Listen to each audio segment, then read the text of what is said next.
خان اڅکزى ته چې هغه راسې تاسو ته خپله وینا وکړي. ستر سالار، ستر شهید، ملی شهید، افغان شهید مامود خان، مامود خان. ملګری دې خپل د موبایلو لایټونه ټول ولګوئ، ټول موبایلو لایټونه ولګوئ. محترم مشر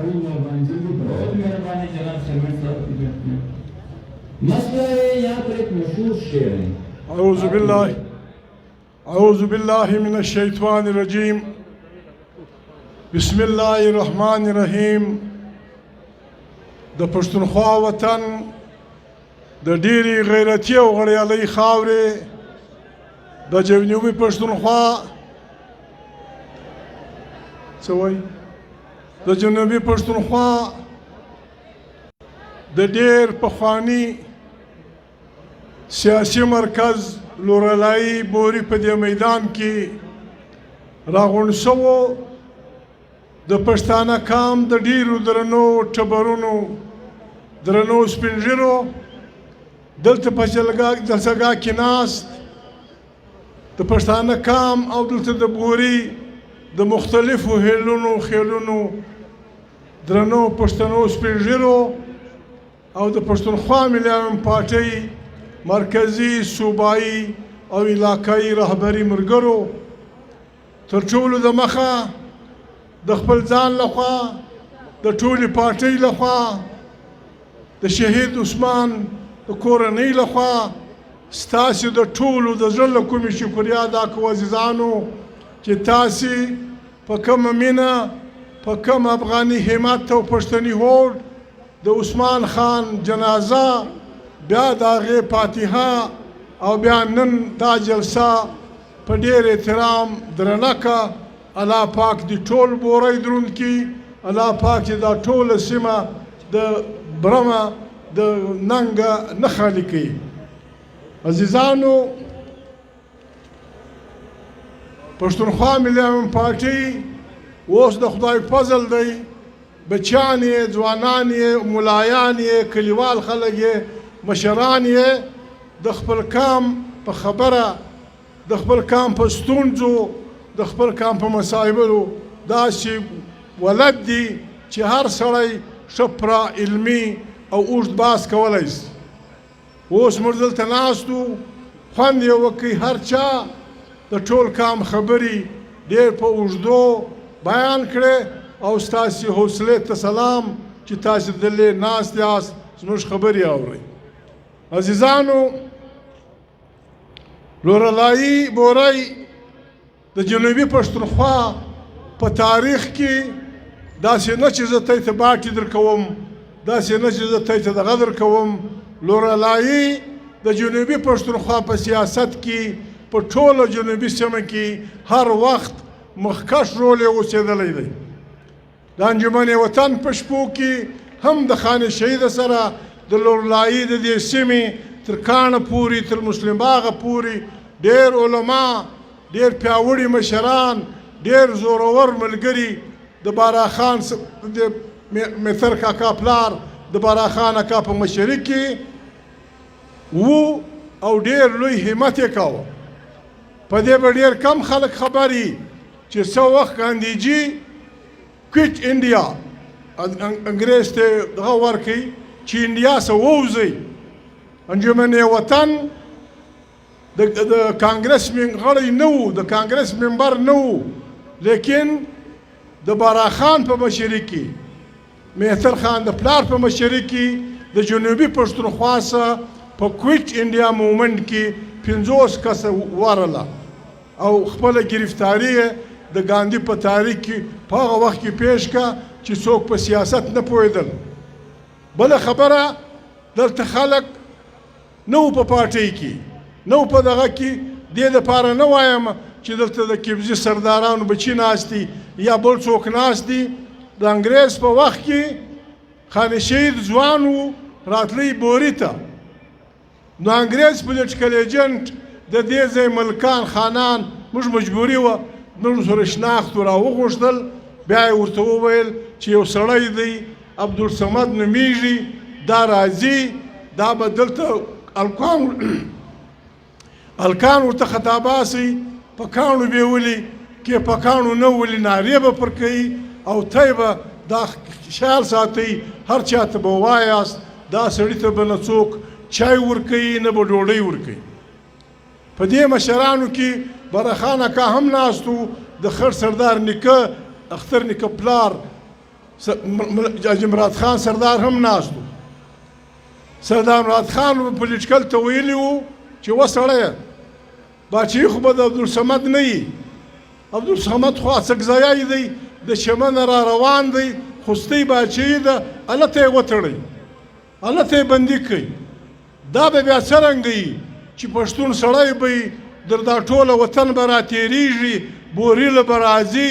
بیا به موږ پښتانه هم یو آیا د سنځار پټکی به مې هم تړلی بیا به یې په کاڼو ولو طلاق مې دی چې هم به روغبړ سره کوم هم به چای ورکوم هم به مړۍ ورکوم دا مراد خان اکا هم ویلي وو بارا خان اکا خو بیا ګسه شامل شو په پارټۍ کې بیا تر مرګه پورې خان شیر چې به هر وخت رالی مراد خان اکا کور ته ورتلی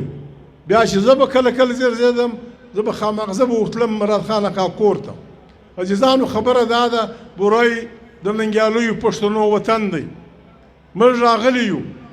دې له نه راغلي لکه نواب صاحب چې وویل چې یا الکشن دی یا پلانا ده یا پستانه ده موږ دې کام له غم د پښتانه غم راوړی عثمان خان په ډېر خطرناکو حالاتو کې هیڅ به هیڅ په خپل کور کې پښتانه کې وطن کې په اسلام کې د انسان مرګ شرایط لري هسې څوک نشي وژلوای د پښتانه وطن کې د مرګ ګز دا دی چې خدای مکه چا به د چا نازولی وژلی چا به د چا ورور وژلی پلار به وژلی بیا به مرکه نه کوي مخ به نه چپوي بیا پښتانه مجبور وي په دا ځای مرګ کوي یا به څوک د چا په کور نه وتلی د چا په عزت به بلوسېدلی د دې دوه ما سوا د پښتانه په وطن کې مرګ نشته پښتونخوا ملي پارټۍ د کار نه دی کړی خدای مکه چې کام له بد نوم راوړی وای او خلک خدای نه خواسته دوی وژني پښتونخوا ملي پارټۍ هغه خبره کوي چې د خدای قرآن یې کوي هغه خبره کوي چې اقوام متحده یې کوي هغه خبره کوي چې د دنیا جمهوري خلک یې کوي هغه خبره کوي چې د الله پاک اولو العزم پیغمبرانو کړي ورونو پښتونخوا ملي پارټۍ سره دا کاروایی روانه وه دا مرګونه کېدل لیکن د عثمان خان مرګ په دې زیات ناورین بلل کېږي چې اوس خلک په کور راننوځي په کور کې زموږ بچي وژني زموږ مشران وژني پښتانه د مودې سره هم د مرګ یو معیار لري یو ګز لري چې د مودې سره ښځه ملګري خلک ټک نه پر کوي چې په کور کې دی د خپلې زنانې خپلو بچیانو سره چې مرګ پورې پر باندې خلک یې نه کوي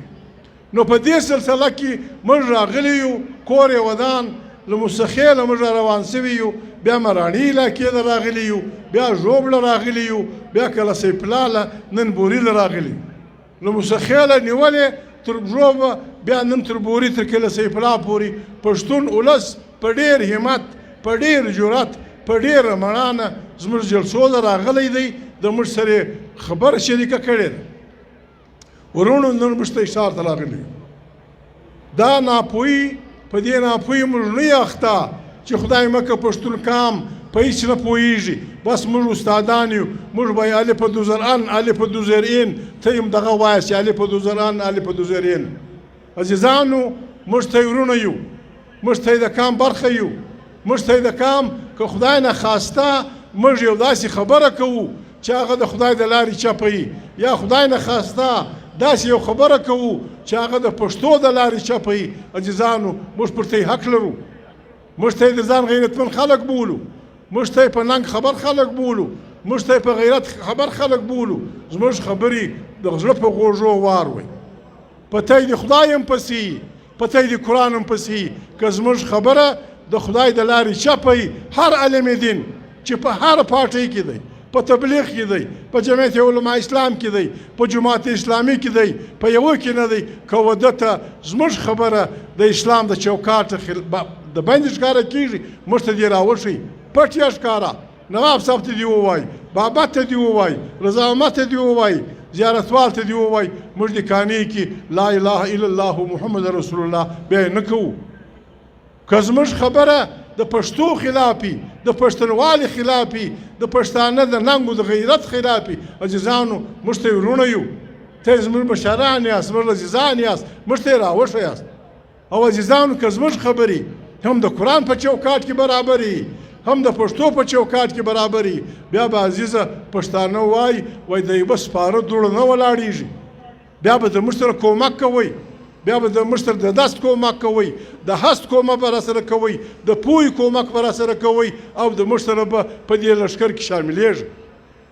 عزیزان موږ لیوني نه یو، داسې نه یو چې موږ مخه راکړې ده چې راځئ بسم الله بدي کوو، لیکن دا زموږ حق دی چې خپل کام ته ووایو چې وروره په حق مې خلک وژني، په حق مې خلک وهي، د موږ سره عقل شریک کوي، موږ کومه لاره واخلو. د یو سړي بدله پښتانه چې کوي، قرآن کریم وایي د غوږ په بدله کې غوږ، د غاښ په بدله کې غوږ، د سترګې په بدله کې سترګه.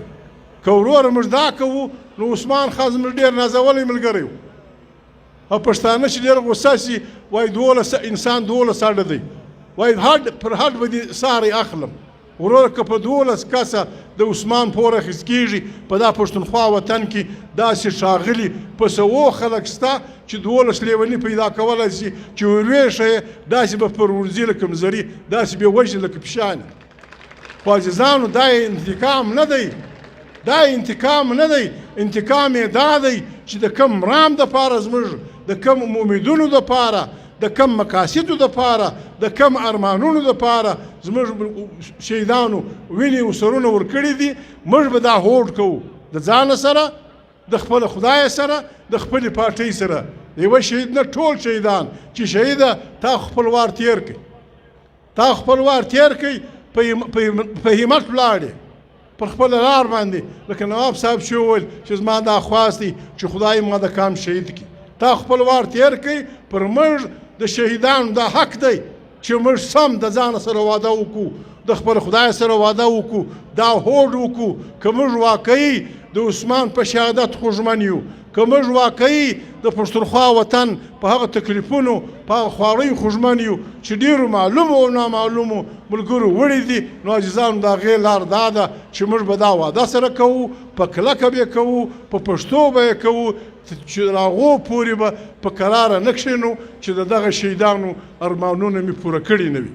دا به یې صحیح انتقام وي، دا به یې صحیح لاره وي. شاعر وایي د پښتونخوا متعلق یو شاعر خبره کوي، وایي چې په سرونو د دې بنا ده، دا پښتونخوا ده، دا پښتونخوا ده. دلته راغلی که سکندر دی ظالم خوړلی، دلته خپل سر دی او رنګ که دلته کړی ناتار دی، خو آخر خیر تللی د مرګ په لار دی، هر چای بایللی دلته سودا ده، دا پښتونخوا ده، دا پښتونخوا ده. نو وروره پاکستاني جرنیل صاحب سر په خلاص که، دا پښتونخوا ده. دلته سکندر په منډه وتلی دی، د دې ځای چنګیز په چغو وتلی دی، دلته د تیمور کور خراب شوی دی، دلته فرنګي توبې کښلي دي. ستا پلار به د پښتانه حق مني، ستا پلار به د پښتانه لار مني، ستا پلار به پښتانه ته لار ورکوي. موږ به نه ګمارې، موږ پښتانه خلک یو، موږ ښکنځاوې نه کوو. ښکنځل کول د سپي سړي کار دی. موږ د مودوی خور هم د ځان خور بولو، موږ د مودوی مور هم د ځان مور بولو. جرنیل صاحب مهرباني به کوې، ته وایي علي به معافي اخلي، علي به معافي اخلي، علي ګناه چی کړې ده؟ د علي د کور 14 کاله ته یې وژلي دي، تا یې سپین ږیري پلار وژلی دی، تا یې مشر ورور وژلی دی، تا یې تربرونه وژلي دي، تا یې ښځې جوړولي دي. ته به معافي اخلې د علي څه، ته به معافي اخلې د پښتانه څه، ته به معافي اخلې د پښتونخوا څه. علي مړ یې کړه. هیومن رایټس، انساني حقوق موږ خواست کوو، موږ هیومن رایټس، انټرنیشنل هیومن رایټس، انساني حقوق د جهان چې دي موږ هغو ته خواست کوو. دلته هیومن رایټس واچ شته په پاکستان کې موږ هغو ته خواست کوو چې ته دا نه وینئ په لکونو انسانان احتجاج کوي په لکونو انسانان وایي چې زموږ نازولي بچي وژل کېدل نن عثمان خان په کور کې وژل شوی دی موږ د هغې ثبوتونه لرو موږ د هغې وعده کړې ده د عثمان خان په جنازه کې 12 لکو انسانانو ته موږ وعده کړې ده موږ دا وعده کوو زموږ د کور ښځې به هم ګواهي ورکړي زموږ نجونو به هم ګواهي ورکړي زموږ نارینه به هم ګواهي ورکړي لیکن په هغه عدالت کې چې هلته موږ انصاف ووینو هی خوارکی جج دا غریب خو دا نشي ویلی چې دا وخت د ماښام 8 بجې دې د مخې نسو کولی هیومن رایټس به مهرباني کوي جهاني هیومن رایټس به مهرباني کوي زموږ سره د نور ګواهانو سره د طالبانو یو ډېر مشر پخوانی طالب چې دوی په کم نامه بالي په کم نامه بالي د طالبانو دغه نوم یې راسهیر شو احسان الله احسان بیان کړی دی لس سواله چا پوښتنه جین کړې ده احسان الله احسان په هغه کې دا ویلي دي چې ما ته د پېښور میجر جنرال پلاني نوم یې راسهیر شو د جنرال ماجد احسان الله احسان وایي ما ته جنرال ماجد چې کوم نومونه راکړه چې دا به ته یې وژنئ په هغو کې د عثمان نوم و بیا احسان الله احسان وایي چې ما د یو دای سړي په ذریعه چې زما هم شناخته و د عثمان لالا هم شناخته و ما عثمان لالا ته حال ور وکړئ چې وروره ستا د مرګ تیارانې دي د احسان الله احسان خبره دا ده چې ما څه وخت عثمان لالا په دې خبر کوي عثمان لالا په سینټ کې دا مشهور تقریر وکړي چې خلک زموږ دغه پلان لري په هغه کې احسان الله احسان دا وایي چې زه ګواهۍ ته تیار یم لیکن داسې عدالت چې هغه واقعي آزاد عدالت دی چې هغه کې خلک واقعي خبره کولی شي موږ هم ګواهي کوو بیا د موږ د نانې به هم ګواهي وکړي زموږ لوړو خویندې به هم ګواهي وکړي د عثمان لالا د کور ښځې به هم ګواهي وکړي لیکن داسې یو عدالت چې دا موږ یې مطالبه کوو دا را جوړ کړه چې خبره سره وکړو موږ ګاډې روان یو موږ پښتانه قام سره مشوره اخلو موږ د پښتانه قام سره عقل شریکوو بیا به عزیزانو د پښتانه قام په ګډه که خدای کول جرګه کېږي په هغه کې به د هرې پارټۍ خلک وي په هغه کې به د ګرد کام مشکلات پر دې باندې بحث کېږي هغې له به د ګرد جهان میډیا راځي هلته به ازادي پی ټي ایم خبرې ورسره کوي کې ملا ورسره کوي کې تبلیغۍ ورسره کوي کې بله پارټۍ کوي بلکل په سلګونو انسانان به ناست دي انشاءالله 3 ورځې جرګه به وي بي بي سیانې به راځي فلاني به راځي موږ لیوني نه یو موږ دهشتګرد نه یو موږ انسانان یو موږ د چا تر لاس لاندې ژوند ته نه یو پیدا سوي موږ ته الله پاک ډېر ښایسته غني وطن راکړی دی موږ ته الله پاک ډېر غړیالی ولس راکړی دی موږ ته الله پاک د نعمتونو ډک وطن راکړی دی پر هغه باندې موږ نهار یو موږ سهار ماښام ډوډۍ نه لرو نن د ګرانۍ دا حال دی دلته غریب سړی یوه ګونۍ وړه نشته دغه پیدا کولی پارون ګوړۍ په چی شوه نن ګونۍ په څو ده دغه 2 منګولي غریب سړی خرڅول غواړي مزدوري نشته دا خلک به څه کوي نه کاختي نه ده که کاختي وای موږ به هم برداشت کړی وای که کاختي وای موږ به هم ګزاره کړی وای زموږ بازارونه چې تیا کشنی بازار بوري د بارکان بازار د رکړی بازار اوس خیله بیا هم غټ بازار دی د دنیا ټول بازارونه د دنیا د نعمتونو ډک دي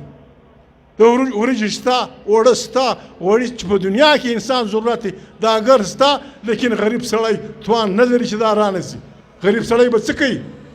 غریب سړی اخر ته دې ته مجبوره کوي چې د خپل دوکانونه لوټ کړي و غریبانو پام به کوئ خپل دوکانونه به لاس نه وروړئ ما دې پر دې پاکستان ولسي ما دې پر دې پاکستان جیله ولېږي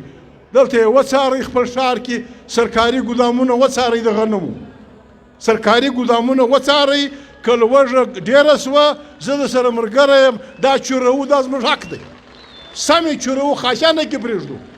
د غریب سړي په دوکان مکار نه لرئ موږ لیوني نه یو موږ ژوند غواړو موږ په دې پاکستان کې اوسېدل غواړو لیکن د دویم ښاري په حیثیت نه دلته به د پنجابي صوبه یي د بلوچ دا به یي د سندي دا به یي زما دا به نه یي ولې دونه نظر تیری روان دی جام صاحب دا د جام حکومت بله ورځ میاشت دې مخکې اعلان کړی دی جنوبي بلوچستان معنا بلوچي علاقه د ګوادر په خوا 800 عربه کلداري 800 عربه روپۍ موږ حسابلی نه شو 800 عربه روپۍ تا اعلان کړی دی زه د دې صوبې نه یم ځواک نه لرم جام صاحب وشرمېږه دا لوی ژېرې سره په 8 عربه کې 3 و دې خواته راړولې وای 4 بجې دې خواته راړولې وای نو ته موږ دې ته مجبوره کوې یا موږ ته دا پیغام راکوې چې چونکې بلوچ جنګ کوي څونکې بلوچ پر فوجو ټکان کوي نو موږ ته دا پیغام راکوې چې ته هم ټکان شروع کړې ته یې د 800 عرب درکړو موږ ټکان والا نه یو موږ ټکان نه کوو او خدای نه خواسته کا ورځ راغله چې پښتون لاس پر ژیره کوي او توپک ته مخ کوي په خدای مې دې قسم وي چې د جنګ نوم در سره ورک شي جنګ څه ته وایي موږ به خلک نه مجبوره کوي موږ جنګیان خلک نه یو لیکن داسې نه یو زموږ بچیان وژلل کېږي دې دپاره موږ کلي په کلي ګرځو بوري له راغلي بوریوالو د موږ سره به عقل شریکوئ د موږ سره به پوه شریکوئ د موږ سره به ملګري کېږئ زموږ د کام ټول خلک علماء دین تبلیغیان سیاسیان دغه مشران چې په نورو پارټیانو کې په کورو کې ناست دي په یوه خبره به موږ ټول ځان پوه کوو چې زموږ د ټول کام عزت او خدای مکه بې عزتي دا سره شریکه ده او بیا زموږ د ټول کام عزت د هغې خاورې د وطن سره شریک دی چې پر کوم باندې زما او ستا د نیستۍ یو سمڅه ده د نیستۍ یو خارګاه ده د نیستۍ یو کږدۍ ده دا وطن چې په عزت یې تبلیغی به په عزت یې چې دا وطن په عزت یې دغه جوګزی سردار به په عزت یې چې دا وطن په عزت یې دا نواب به په عزت یې چې دا وطن په عزت یې هر هیل به په عزت یې او خدای مکه چې وطن په لوږو او سپوږو اخته یي په یوه ګل نه سپرلی کېږي د 4 نوابانو په بنګلو د 4 خانانو په ټیوبویلانو د 4 زمیندارو په مځکه د دې کام ګزاره نه کېږي وروره پښتانه وایي زوی هلته وهه چې بیا لیوانو نه یې خوړلی ستا وطن د سرو زرو ډک دی ستا وطن د دنیا د نعمتونو ډک دی نواب صاحب ډېر اوږد بحث پر وکړي خلکو دا خیال دی چې دا کام په مخه واخه دا کام دغه که د دوی نعمتونه به جن قبضه کړو ولې ونه کېږم موږ وطنونو سره ویشلي دي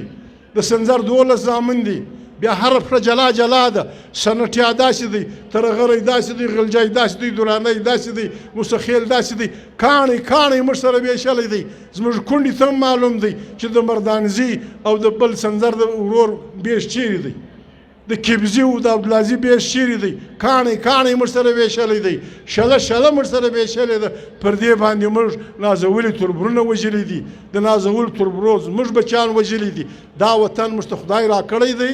خدای زموږ په نامه کړی دی بیا موږ سره ویشلی دی ته را روان یې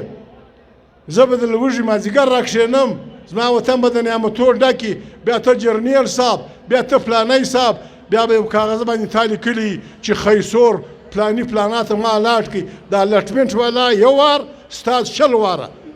الاټمنټ والا زما به زما خیسور زما دی خراسان زما دی مسخیل زما دی مرانۍ زما دی تخت طالبان زما دی موږ به سره ویشو دا زموږ د وطن نعمتو ته به خلک لاس نه وروړي پښتونخوا ملي پارټۍ د دې دپاره کلي په کلي ګرځي چې عزیزانو راسئ وخت تر مخه لا خپل صفونه تیار کړو ته په جمعیت علماء اسلام کې زنده باد برګه جنډه ولګو پر ګرد کلي ولګو ته په جماعت اسلامي کې جنډه ولګو ته په تبلیغ جماعت کې د کال ورځ ورکې که سې روزه ورکې که چله ورکې ورکه ته خان یې ملکه لیکن عزیزه ما او تا په پښتو سره شریکان ما او تا په دې کام سره شریکان ما او تا په دې وطن سره شریکان راسه د وطن په ننګ سره ودرېږو راسه د وطن په ننګ سره ودرېږو جنګ نه کوو په خواست به وغواړو په زاري به وغواړو په مرداباد زنده‌باد به وغواړو په جرګه به وغواړو شکر دی پښتون وطن نن سبا به حساب مدرسې لري په زرګونو وکیلان لري د مدرسې په قیل و کال به وغواړو د قرآن شریف په دلیل به وغواړو د اقوام متحده په دلیل به وغواړو د پاکستان د آئین پر وړاندې به وغواړو د وکیلانو په باس به وغواړو که دا ګردې ودرېدې او دی پر لار نه تللی وروره بیا دا د ښوون لرګي ورته پرې کړئ 2 غزه د ښوون لرګي ورته پرې کړي چې سم یې سره معلومه کړو زموږ هم پوښتۍ ماتې شي د دوی دا هم ماتې شي عزیزانو دې دپاره پښتونخوا ملي پارټۍ کلي په کلي ګرځي تاسې ډېره شکریا ادا کوو عزیزانو موږ پرون هم دا خبره کړې وه نن پاکستان کې پر ټولو پارټیانو غږ کوو پر پیپل پارټۍ پر مسلم لیگ پر مریمه پر شهباز دغه پر مولا فضل الرحمن چې څه سیاسي پارټیان دي چې وروره مهرباني وکړي پاکستان کې سیول اتارټي ختم ده پاکستان کې پولیس وردی استا موټران استا تنخواوې استا بې اختیاره دی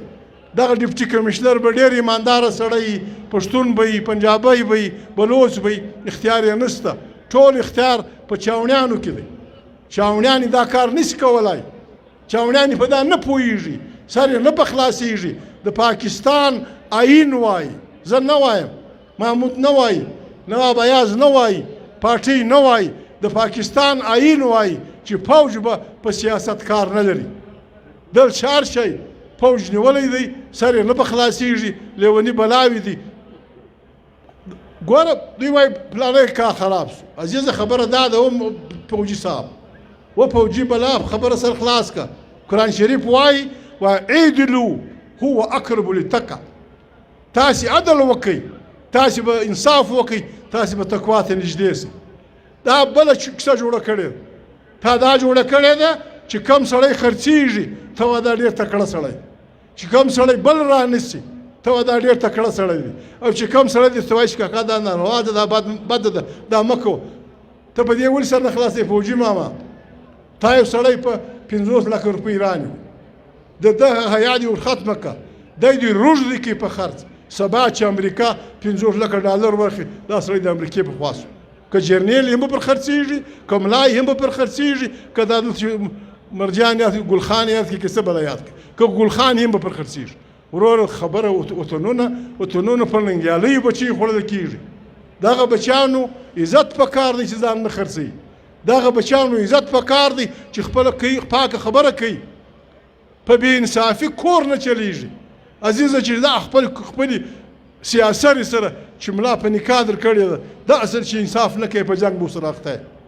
چې د زامنو سره انصاف نه کوي په کور کې به د جنګ یې ښکنځلې به پاکستک لالا شرعلي به ور پاکستک خدای وبخښي سردار شرعلي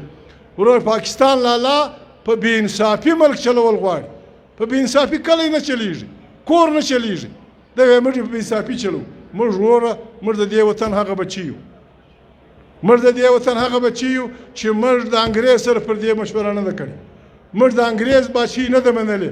موږ د پاکستان د مارشالګانو جیلونه وړي نه مې ده منلې ستا دا هم نه منو تېر وار هم ما وویل په اخبارو کې به خود رضامند ورکړي زه اوس هم دا وایم د پاکستان سپریم کورټ باید په دې ځان پوه کړي چې په دې ملک کې سیویلین اتارټي ختمه سوې ده له کیپټنه تر جرنیله باچی ده او سم د غلاو باچی ده د پیسو باچی ده د چور باچی ده دا پاکستان بیخ کاږي دا د پاکستان بنیادونه خوږوي دا د پاکستان بنیادونه دغه کوي موږ دا ملک نه و دی فوجي ته په لاس ورکوو پرون موږ ویلو ورور زموږ دغه موږ ته به خلک دا فیصله راکوي چې دا فوج د پاکستان دپاره دی که پاکستان د فوج دپاره دی که فوج د پاکستان دپاره دی دی به چې څنګه امریکن فوج آیین مني دی به آیین مني چې څنګه د انګریز فوج آیین مني دی به آیین مني چې څنګه د روس فوج آیین مني دی به آیین مني او که د عمل د دوی دپاره دی دوی دغه کوي خپل وس به ورسره کوو خپل وس کوو خپله خواره پښتونخوا د ظلمه ساتو د ناروا یې ساتو عزیزانو موږ پښتونخوا ملي پارټ اردو کې دا دی اردو څوک وایي ای میډیا والا وایي په اردو ووایست اوس موږ زوره چله اخیستې اردو پښتونخوا ملي پارٹی کا یہ ایماندارانہ رائے ہے کہ پاکستان میں سول اتھارٹی ختم ہو چکی ہے ہمیں افسوس سے کہنا پڑتا ہے کہ اس طرف چونکہ بہت بڑا کنٹرول ہے میڈیا بھی خاموش ہے کچھ نہیں کہتی پاکستان کی سیاسی پارٹیاں بھی خاموش ہیں پاکستان کے وکلاء بھی خاموش ہیں پاکستان ہے تو ہم سب ہیں پاکستان میں سول اتھارٹی ختم ہو چکی ہے ہم اپیل کرتے ہیں سپریم کورٹ کی فل بینچ سے، چونکہ ہمیں بتایا گیا ہے کہ آئین کی انٹرپریٹیشن جوڈیشری کر سکتی ہے، آئین کی انٹرپریٹیشن عدلیہ کرتی ہے، تو ہم سپریم کورٹ کے فل بینچ سے اپیل کرتے ہیں کہ وہ ایسا میکینزم ڈھونڈیں، ایک ایسی گول میز کانفرنس بلائیں جس میں فوجی بھی ہوں، جس میں سیاسی لوگ بھی ہوں، جس میں میڈیا بھی ہو، جس میں انٹیلیجنسیا بھی ہو، جس میں وکلاء بھی ہوں، تاکہ ہم سب مل بیٹھ کے اس پاکستان کے بچاؤ کے لیے کوئی طریقہ نکالیں۔ 4 جرنیل اس ملک کو نہیں چلا سکتے، 4 جرنیلوں کو ڈرانا، 4 جرنیلوں کو خریدنا، 4 جرنیلوں کو دبانا ہر ملک کے لیے آسان ہے۔ ہمارے ارد گرد بڑے خطرناک حالات ہیں۔ افغانستان کی وجہ سے ہمارا خطہ تمام ایٹمی قوتوں کی توجہ کا مرکز ہے۔ ذرا سی غلطی، ہماری غلط خارجہ پالیسی، ہماری افغانستان میں مسلسل مداخلت اس خطے میں خدا نخواستہ ایک تیسری عالمگیر جنگ کی بنیاد بن سکتی ہے۔ ہم ملک کے ان بچوں کی حیثیت سے جنہوں نے اس وطن پہ نہ انگریز کی باداری قبول کی تھی، نہ کسی مارشل لا کی باداری قبول کی، ہم سپریم کورٹ سے اپیل کرتے ہیں، ہم تمام پارٹیوں سے اپیل کرتے ہیں، مسلم لیگ سمیت، پیپلز پارٹی سمیت، کہ بھائی خدا کے لیے آنکھیں بند مت کرو۔ اس ملک میں سویلین اتھارٹی کا جنازہ نکل چکا ہے، جرنیلوں کی بادشاہی ہے جو بادشاہی نہیں سمجھتے۔ ہم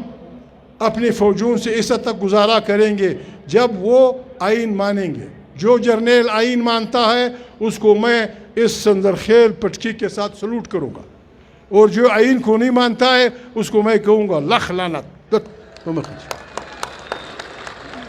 یہ ہمارا گناہ ہے، پشتونخوا ملین پارٹی کا یہ گناہ ہے۔ ہمیں اپنی فوج سے پرخاش نہیں ہے۔ اگر ہماری فوج اپنی اس میں رہے، زندہ باد۔ ہر آدمی کہتا ہے پاکستان فرسٹ، پاکستان زندہ باد۔ اگر ہمارے سارے پٹھان، پشتون، بلوچ، سندھی، سرائکی، پنجابی، مرد، عورتیں تمام نکل کے روزانہ صبح شام پاکستان زندہ باد کا نعرہ لگائیں، پاکستان زندہ باد نہیں ہو سکتا۔ پاکستان تب زندہ باد ہوگا جب بلوچ زندہ باد ہوگا، پاکستان تب زندہ باد ہوگا جب سندھی زندہ باد ہوگا، پاکستان تب زندہ باد ہوگا جب سرائکی زندہ باد ہوگا، جب پشتون زندہ باد ہوگا، پھر جا کے پاکستان زندہ باد ہوگا۔ ایسا نہیں ہوگا کہ ہم 2 وقت کی روٹی کے لیے حیران و پریشان ہوں گے، ہمارے لاکھوں لوگ درد بھر کی ٹھوکریں کھاتے ہوئے، اور ہمارے بہترین غنی وطن کو مختلف بانوں سے لوٹا جائے گا، اور جب ہم آواز اٹھائیں گے پھر ہمارے بچوں کو قتل کیا جائے گا۔ یہ ہمارے لیے قبول نہیں ہے۔ ہمیں مشتہ قرآن کریم دعوائی، مشتہ اللہ پاک دعوائی، ہمیں کسی مشتہ اچھا امداد ضرورت نستا۔ خدا پاک قرآن کریم کی فرعون او موسیٰ علیہ السلام پہ قصہ کی دعوائی وائی فرعون یو ډیر غضب والا بادشاہ د خلقو بچان حلالول، بچان حلالول ښځې ژوندۍ پرېښوې، بیا ما رب العالمین فیصله وکړه چې زه د مظلوم ملګری یم، او بیا ما موسی ته د قرآن کریم الفاظ دي، بیا ما موسی ته وویل، دی ویلی چې موږ موسی علیه السلام وایو، دی موسی، بیا ما موسی ته وویل چې ورسه فرعون ته ووایه چې زما کام ستا له بندګۍ خلاصوم. غلامي په قرآن کریم کې الله پاک بندګي بلله، او د هغې خلاف بغاوت